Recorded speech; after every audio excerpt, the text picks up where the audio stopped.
जय हिंद दोस्तों, रक्षागणा के चैनल में आपका स्वागत है। दोस्तों आज के इस वीडियो में मैं आपको 3 जानकारियां दूंगा। जैसा कि आप पीछे बोर्ड पे देख रहे हैं, 2 जानकारियां मैं आपको दूंगा 8 सीपीसी के बारे में और एक और जानकारी मैं आपको दूंगा फरवरी की पेंशन स्लिप के बारे में। तो दोस्तों बस यही 3 जानकारियां हैं जो मैं आपको देने वाला हूं, इसलिए इस वीडियो को आप शुरू से लेकर आखिरी तक देखेगा। वीडियो में आगे बढ़ने से पहले एक छोटी सी अपील मैं आपसे कर रहा हूं। अगर आप पहली बार मेरा चैनल देख रहे हैं या फिर ये वीडियो देख रहे हैं तो आप मेरा चैनल सब्सक्राइब भी कर सकते हैं, जिसका नाम है रक्षित खन्ना, क्योंकि ऐसी जानकारियां, सही जानकारियां आपको मिलती रहती है इस चैनल के माध्यम से। चलते हैं दोस्तों, आगे बढ़ते हैं। सबसे पहली जानकारी है 8 सीपीसी में डीएडीआर को 0% कर दिया जाएगा, डीएडीआर को मर्ज करके। काफी पेंशनर्स मेरे से सवाल पूछ रहे हैं, वो मेरे से पूछ रहे हैं कि अगर भारत सरकार आगे चलकर 8 सीपीसी का गठन करती है 1/1/2026 से, तो क्या 1/1/2026 से जो डीएडीआर है उसे 0% कर दिया जाएगा, न्यूट्रल कर दिया जाएगा? बिल्कुल दोस्तों, जब भी कोई नया पे कमीशन आता है तो उस टाइम आपका डीएडीआर 0% कर दिया जाता है। जैसे 1/1/2026 से आपको 8वां वेतन आयोग मिलना है, तो दोस्तों जो नए डीए की गणना होगी वो 0% से होगी। कैसे? एक मैं आपको छोटा सा एग्जांपल समझाता हूं। जैसे दोस्तों जनवरी 2025 से आपका डीए है 55%, जुलाई से हम मान लेते हैं कि भारत सरकार 59% करती है, अप्रॉक्स मान लेते हैं। फिर दोस्तों जनवरी 2026 से अगर 63% करती है, तो दोस्तों जनवरी 2026 से जितना भी परसेंट आपका डीएडीआर होगा वो मर्ज होगा बेसिक में, डीएडीआर को 0% करने के लिए और एक नया फिटमेंट फैक्टर देने के लिए।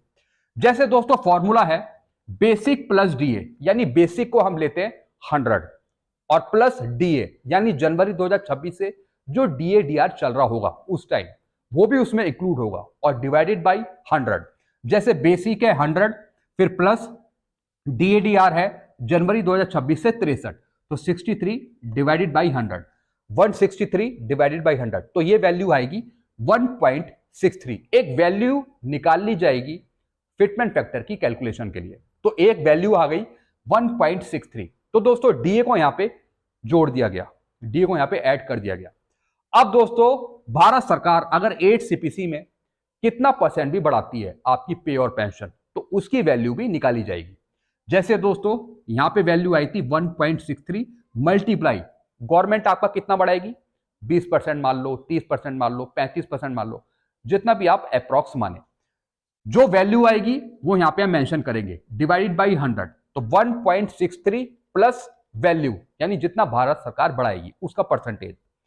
फिर दोस्तों आपका फिटमेंट फैक्टर यहां पे कैलकुलेट हो जाएगा 8 सीपीसी का। तो आपने यहां पे देखा कि डीएडीआर को यहां पे जोड़ा गया, एक तरीके का मर्ज किया गया फॉर्मूले में, तब आपका डीएडीआर 0% से स्टार्ट होगा, 0% शुरू होगा 1/1/2026 से, 0, फिर 2%, फिर 4%। तो दोस्तों इस तरीके से आपका डीएडीआर आगे बढ़ेगा और उसका फायदा आपको आगे आने वाली बेसिक पेंशन पे मिलता रहेगा। चलते अगली जानकारी की तरफ। स्पर्श ने जारी करी फरवरी की पेंशन स्लिप, चेक करें पेंशन स्लिप। जी हाँ दोस्तों, काफी पेंशनर्स को स्पर्श की तरफ से फरवरी की पेंशन स्लिप मिल रही है। आप स्पर्श पे लॉगिन करें और आप फरवरी की पेंशन स्लिप डाउनलोड कर सकते हैं। जिनको अभी तक नहीं मिली उनको भी कुछ दिन में मिल जाएगी, लेकिन पेंशन स्लिप मिलना शुरू हो गई है फरवरी की। दोस्तों आप अपनी पेंशन मैच कर लीजिए, जो आपके पास पहले मैसेज आया होगा और जो आपने अभी पेंशन स्लिप निकाली होगी, वो दोनों अमाउंट आप मैच कर लीजिए, यही आपको मिल रहे हैं फरवरी की पेंशन में। तो दोस्तों आप पेंशन स्लिप निकाल सकते हैं। चलते अगली जानकारी की तरफ। 8 सीपीसी में सरकार या फिर पे कमीशन को पेंशन के रूल को बदलना होगा। जी हाँ दोस्तों, जो पुराने रूल्स चलते आ रहे हैं पे और पेंशन में, वो बदलना होगा सरकार को 8 सीपीसी में। कैसे बदलना होगा और क्या आपको फायदा होगा, इसके बारे में हम बात करते हैं। दोस्तों 8 सीपीसी में सरकार को या फिर पे कमीशन को पेंशन के जो पुराने रूल्स हैं उनको बदलना होगा और नए रूल्स लाने होंगे। नए रूल्स यहां पे स्टैब्लिश करने होंगे, लागू करने होंगे भारत सरकार को। सबसे पहला रूल चेंज करना होगा कम्यूटेशन पे। कम्यूटेशन की नई टेबल लानी पड़ेगी, एज के अनुसार नया फैक्टर। जी हाँ दोस्तों, जो पुरानी टेबल चल रही है कम्यूटेशन की, उसे चेंज करना होगा भारत सरकार को 8 सीपीसी में। और जैसे ही टेबल चेंज होगी, जैसे ही फैक्टर चेंज होगा एज के अनुसार कम्यूटेशन का, तो दोस्तों फिर जो पीरियड है 15 साल का, वो चेंज हो जाएगा। वो हो जाएगा या तो 12 साल या फिर 10 साल। यानी जो भारत सरकार अभी जो आपकी रिकवरी कर रही है वो कर रही है कम्यूटेशन की 15 साल तक। फिर दोस्तों वो पीरियड चेंज होके 10 साल हो जाएगा, 12 साल हो जाएगा और फिर आपकी पेंशन रिस्टोर होगी 10 साल बाद या फिर 12 साल बाद। तो दोस्तों जो कम्यूटेशन का रूल है वो चेंज करना चाहिए भारत सरकार को 8 सीपीसी में, ताकि नुकसान ना हो। क्योंकि दोस्तों जो इंटरेस्ट रेट है वो अब कोई 11%, 12%, 13% नहीं है, वो दोस्तों 10% से बहुत नीचे आ गया है। तो इसको देखते हुए जो टेबल है कम्यूटेशन की वो ऑटोमेटिकली चेंज होती है। तो भारत सरकार को चेंज करना पड़ेगा कम्यूटेशन का रूल 8 सीपीसी में, ताकि जो पीरियड है 15 साल का वो घटकर 12 साल 10 साल हो जाए और जो टेबल है वो भी चेंज हो जाए, ताकि नुकसान ना हो पेंशनर्स का। अगर आप मेरी बात से एग्री हैं तो आप नीचे कमेंट करिए।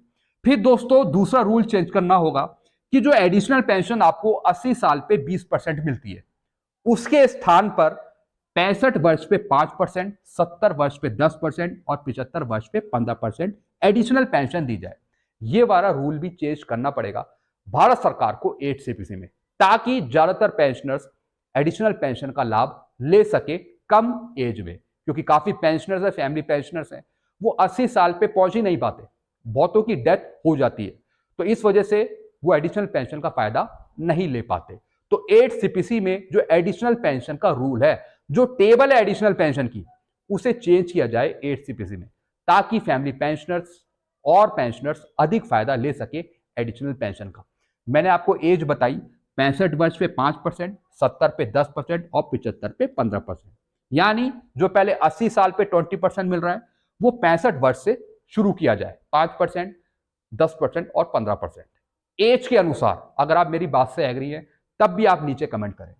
फिर दोस्तों मैं बात करूंगा एफएमए की। हालांकि एफएमए बढ़ाने का जो रूल है वो पे कमीशन में नहीं आता, पे कमीशन का ये रूल नहीं है कि एफएमए बढ़ा दिया जाए, लेकिन फिर भी हम डिमांड करते हैं कि एफएमए को 1000 रुपए से बढ़ाकर 5000 रुपए किया जाए।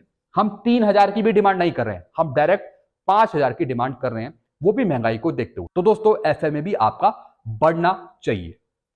फिर दोस्तों अगला रूल है 10 साल से पहले पे पेंशन रिवाइज करी जाए। जैसा आपको पता है 10 साल में एक नया पे कमीशन आता है, ये रूल है पे कमीशन का। लेकिन दोस्तों हम डिमांड कर रहे हैं कि पे कमीशन जब बैठे तो वो रूल्स चेंज करे, भारत सरकार रूल चेंज करे। यानी 10 साल में जो आपको पे कमीशन मिलता है वो 10 साल से पहले मिले, या तो 7 साल में या फिर 5 साल में। 5 साल में या फिर 7 साल में आपकी पेंशन रिवाइज करी जाए टेबल के अनुसार। तो दोस्तों एक ये रूल भी चेंज किया जाए नए पे कमीशन पे 8 सीपीसी में। फिर दोस्तों एक और डिमांड है, एक और रूल है एमएससीपी का। यानी 2006 से जो पहले आए हैं पेंशनर्स, उनको एमएससीपी दी जाए, ताकि पेंशन में जो डिफरेंस आ रहा है बहुत बड़ा, उस डिफरेंस को खत्म किया जा सके। तो दोस्तों ये रूल भी चेंज होना चाहिए एमएससीपी का 8 सीपीसी में। यानी 2006 से पहले जो आए हैं पेंशनर्स, उन सब पेंशनर्स को उनकी सर्विस के हिसाब से एमएससीपी दे दी जाए, उनको एमएससीपी दी जाए। तो दोस्तों अगर आप मेरी बात से एग्री करते हैं तो आप कमेंट बॉक्स में जरूर बताइएगा, अपने सुझाव जरूर रखेगा। मैं बार बार आपसे पूछता रहता हूं, बार बार मैं आपसे सवाल करता हूं कि जो भी आपके सुझाव है वो आप कमेंट्स बॉक्स में जरूर रखें, ताकि जो आपकी मांगे हैं, जो आपकी कमेंट्स हैं, वो ऊंचे लेवल पे जाएं। तो दोस्तों सिर्फ मैं ही आपके कमेंट नहीं पढ़ता, जो दूसरे अधिकारी हो गए या फिर जो और हो गए वो भी आपके कमेंट पढ़ते हैं। इसलिए मैं आपको कहता रहता हूं कि जो भी आपके सुझाव हैं, जो भी आप समझते हैं, वो आप कमेंट बॉक्स में जरूर रखें। तो दोस्तों बस यही जानकारियां थी जो मैं लेकर आया था। आई होप सारी जानकारी आप अच्छे से समझ होंगे। वीडियो आपको अच्छा लगता है, वीडियो को लाइक कर सकते हैं और इस चैनल को आप सब्सक्राइब कर सकते हैं। Thank you so much.